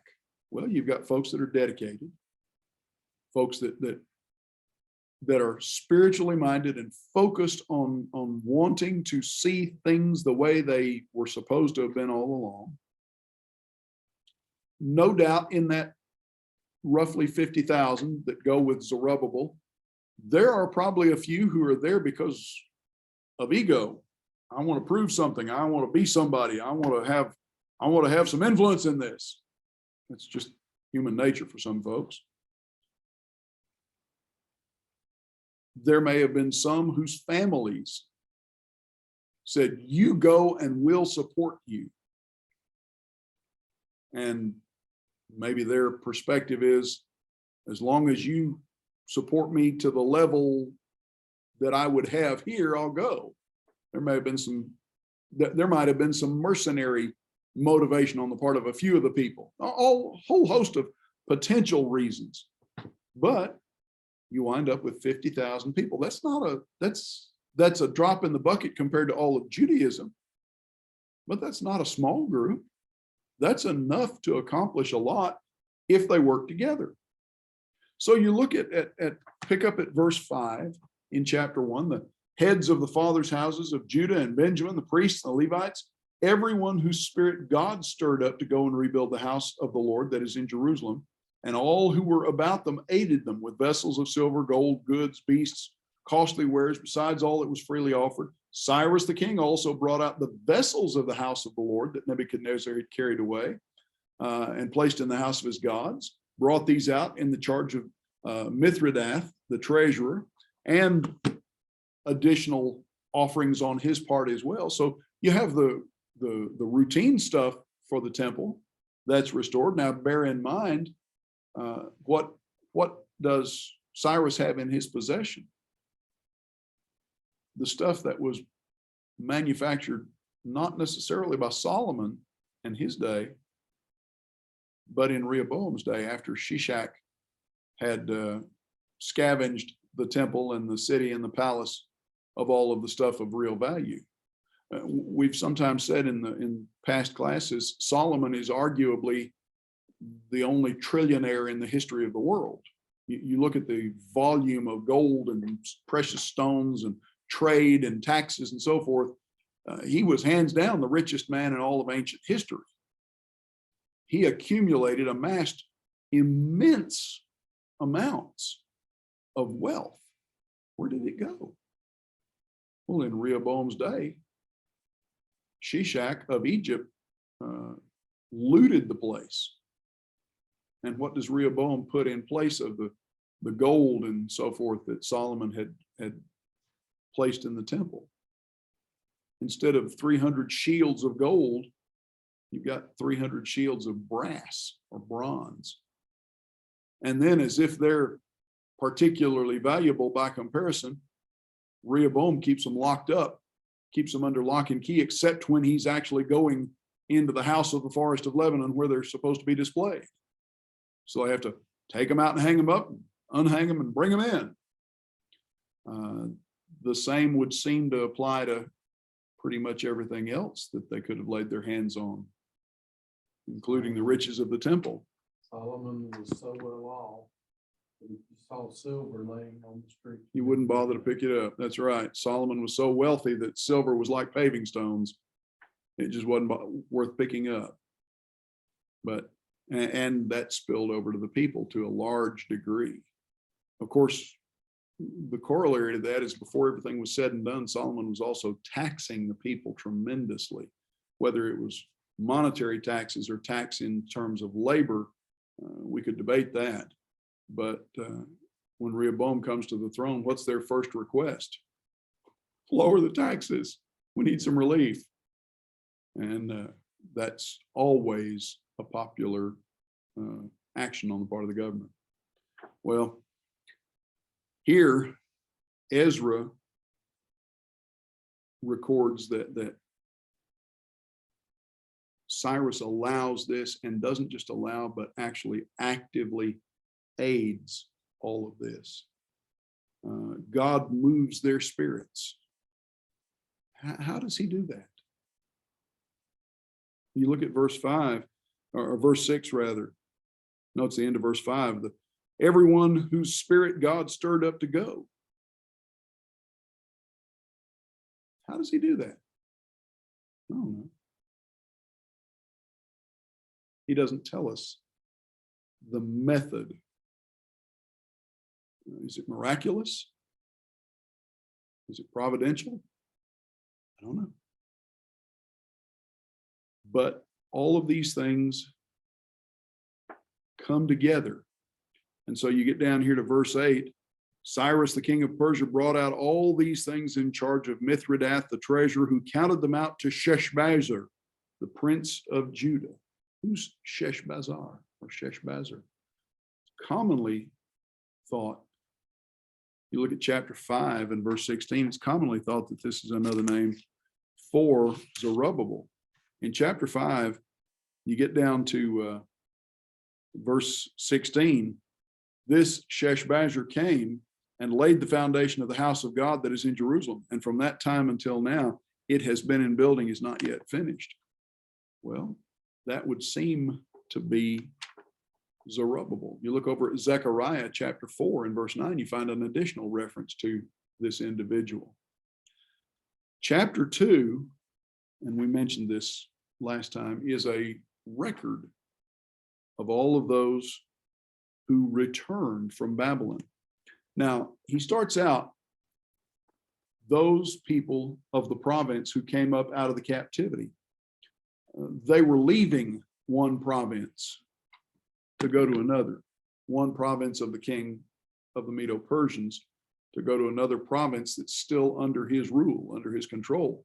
When Cyrus takes over from Belshazzar and takes control of the Babylonian Empire, he takes control of everything, territory, governments, and so forth.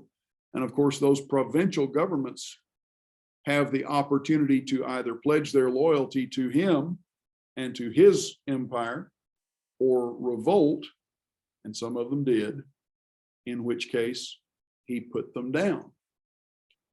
you see that again in the next generation as Darius, after Cambyses has his little 10-year interlude or 8 years.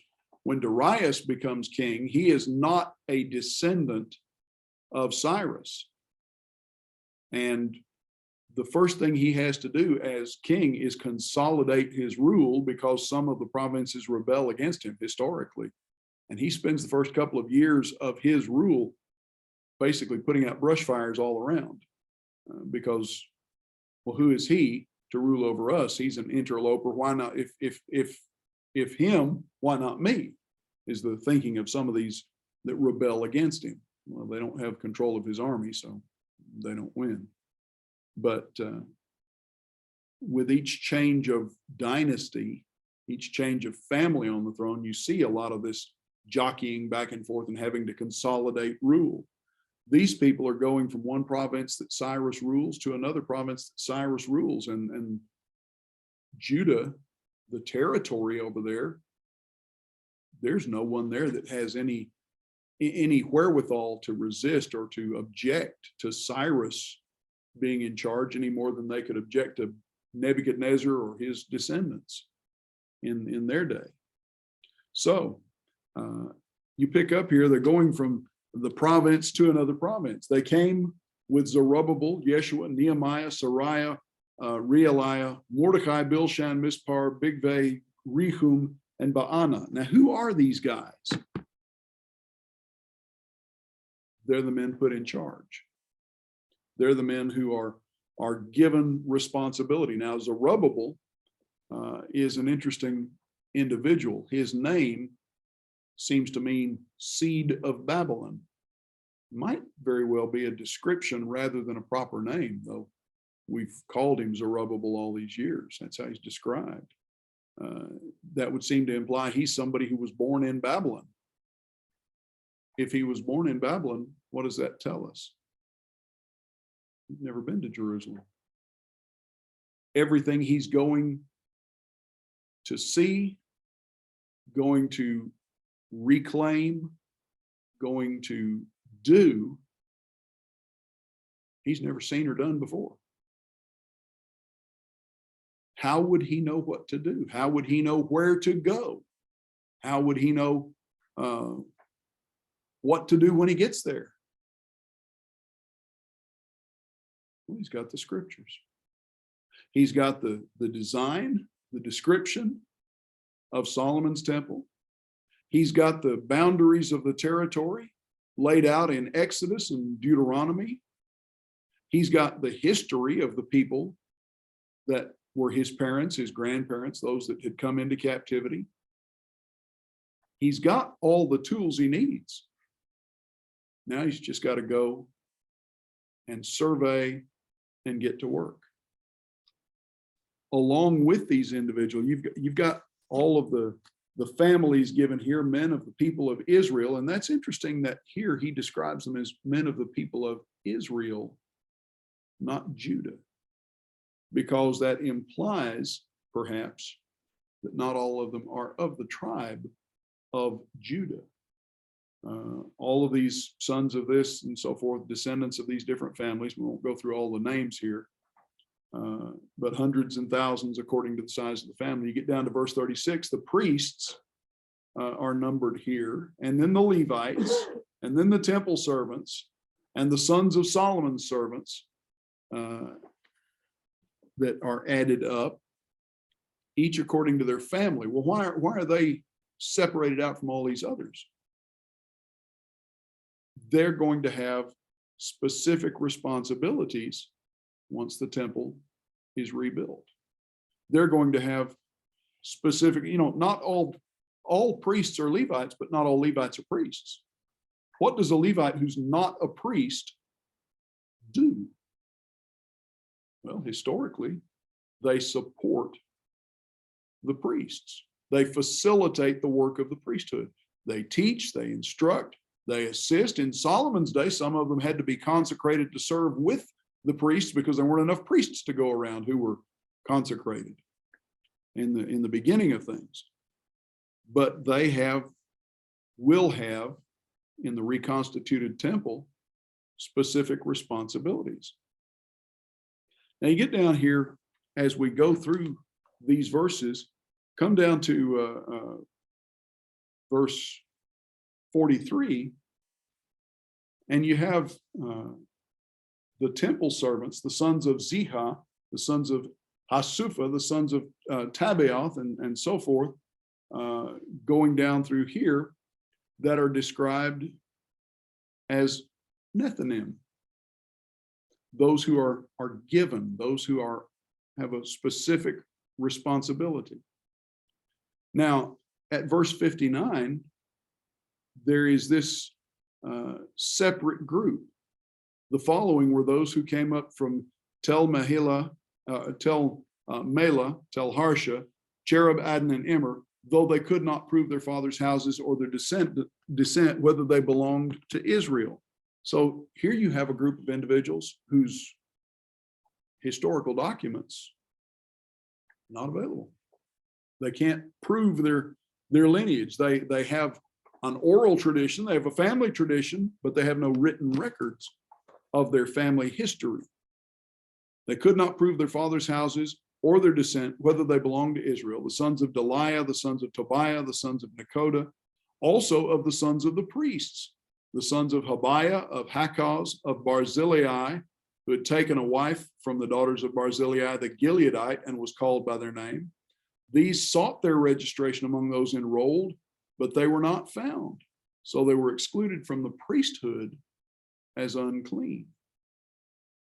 But they're not to partake of the most holy food until there's a priest who can consult with God by Urim and Thummim. What do we do about these guys? Their family history is that they're priests, but they can't prove it. Can't prove it, can't serve without authorization. And there is here, in a roundabout way, another argument from silence. Without authorization, without a specific instruction, there's no authority for them to serve, for them to participate in this way. That doesn't say they can't go back. It doesn't say they're not heirs and Jews, but they can't serve as priests because they can't prove their record, their history. So we have a grand total, 49,897. Like I said, 800 and something before, had the number wrong. 49,897. You look at verses 67, 68, all their livestock and all their wealth, the offering for the restoration of the temple. And verse 70, the priests, the Levites, some of the people, the singers, the gatekeepers, the temple servants lived in their towns, and all the rest of Israel in their towns. So one of the things that is implied here is these people know where their inheritance lies. During the reign of King Zedekiah, Jeremiah had gone out from Jerusalem and purchased a field. Jeremiah doesn't have any use for a field. He's not a farmer. But he purchases a field and he has the deed recorded. And apparently the deed survives and is taken by the captives into Babylon. What's the whole purpose of that? It's a symbolic gesture in one sense. It's an expression of faith, of confidence in God's promise to restore the people to their land. Jeremiah's never coming back there. Jeremiah's not going into captivity in Babylon. He's going to get shanghaied into captivity of sorts to his own people in Egypt. But he's not going to come back and claim that land, but his descendants, his family, not his direct descendants, but his family can claim that land, his nearest kinsman. That's what these people do. It's interesting that their records, to a large degree, have been carefully maintained. That was a characteristic of the Jews, generation to generation, still is, even in the modern world to a large degree. But it also served a purpose for the Babylonians. Over the 20 years of the 3 deportations, they knew who they were getting. They knew of the nobility in Daniel's day in 606. They knew who they were taking into captivity.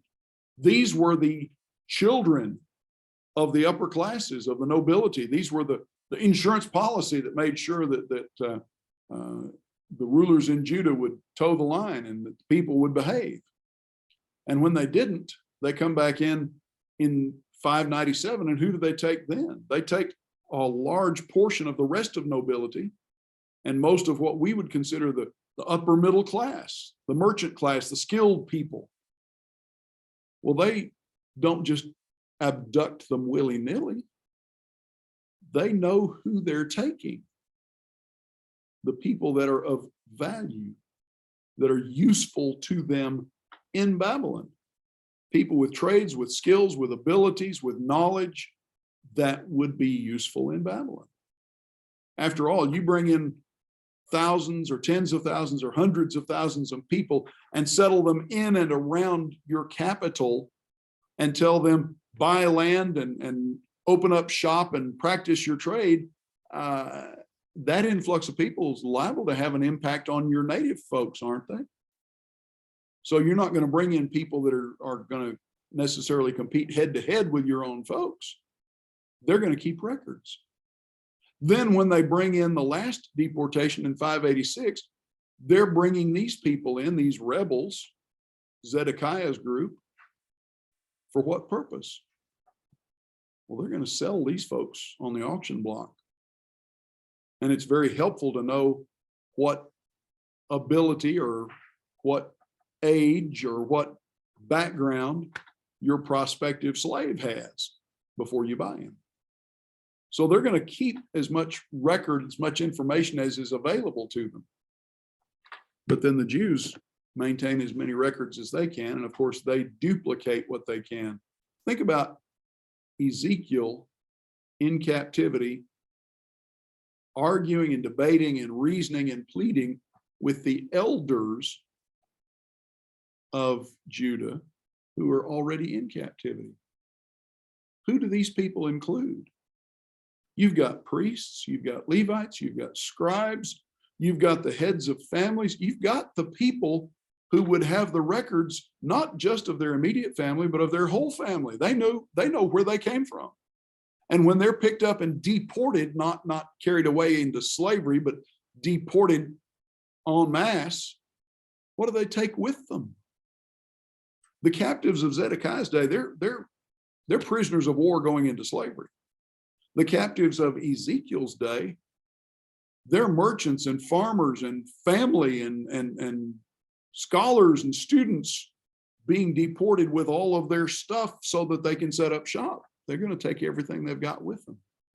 So they have records of their background. You've got some here who don't have that, but most of them do. They know who they are, where they've come from, what their family is, and where they're going, basically.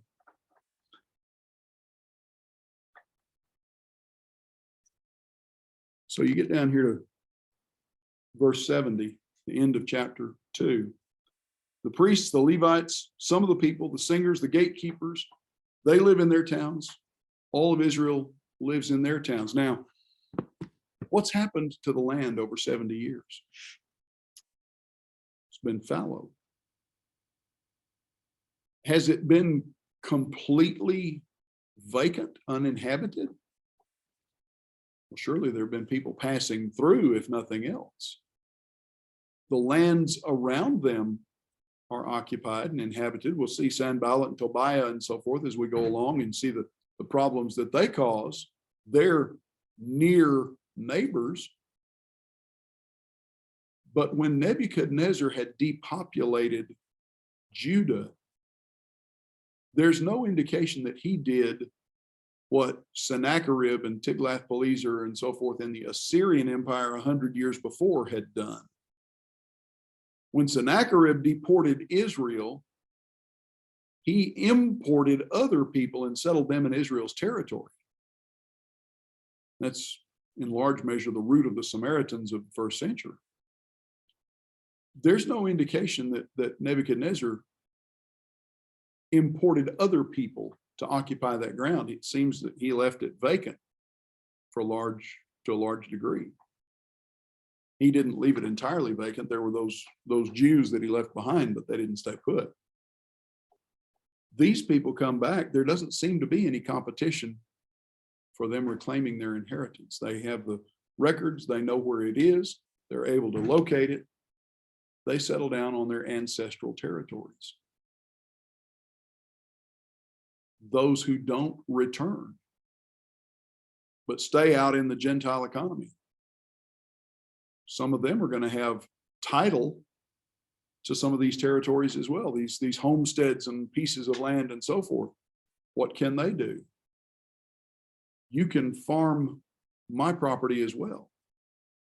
You can graze your flocks on my pasture as well, as if they have any way to prevent that anyhow.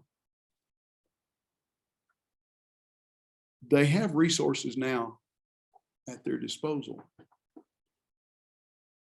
Chapter 3 shows the beginnings of the rebuilding of the temple, but 4, 5, and 6, even though we see the temple ultimately finished, during this time period, there is a lot of focus on just getting by. And the reason that they just get by is that there's not a lot of focus on God during this period. As soon as the temple construction is halted, it's kind of like, oh, well, let's take care of ourselves. And not a lot of attention given to God. When God is not the center of your life, you're not going to prosper ultimately. For people without God in their lives, this is as good as it gets. And you think about, if this is as good as it gets, what do I have to look forward to?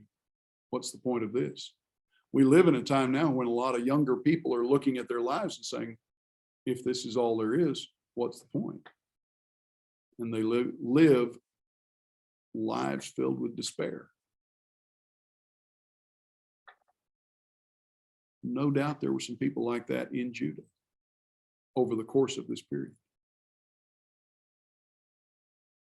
That's a good stopping point, because we'll get into the reconstruction of the temple, and we don't really have time to do that tonight. I've kind of wandered from Dan to Beersheba and back again, especially in this second hour, but we'll stop there. Miss Roslyn, questions or comments or thoughts? Nope. Hey, well, you were so quiet, I was afraid maybe I'd put you to sleep. Oh. The number of people that it gives, is that men only, male only, or is it total? That's a good wondering. Of all these 49,897, is that only the men, or is that only the heads of families, or is that total population? I don't know. It would be in keeping with previous censuses among God's people that would be the men. And if that's the case, the actual number of people might have been perhaps between 75 and 100,000, or maybe even a few more, assuming that some of them were married men with families. There's nothing that indicates they're all married men, or that they're all married men with families. If this number is only the men, though, the actual number of people might have been significantly more, but even so, it's still a small number, relatively speaking. Good thought, though. Good question. We're told in the other places, I'm thinking numbers. Yes. Yeah.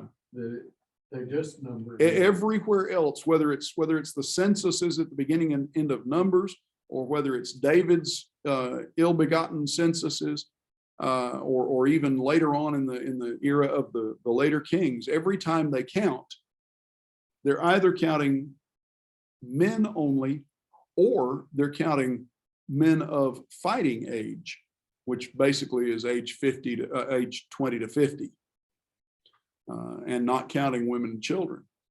So, you get over into the New Testament, and Jesus feeds 4,000, feeds 5,000. 5,000 was men.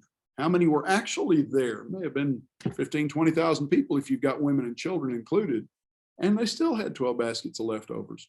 So how many warm bodies are actually there? I don't know.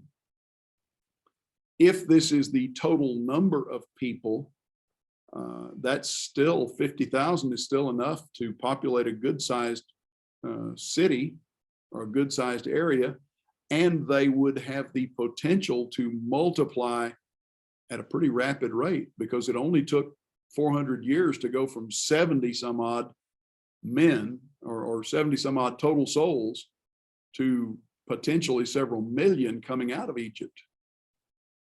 So exponential numbers are fascinating things. Good place to stop. And that's what we'll do. And Lord willing, I will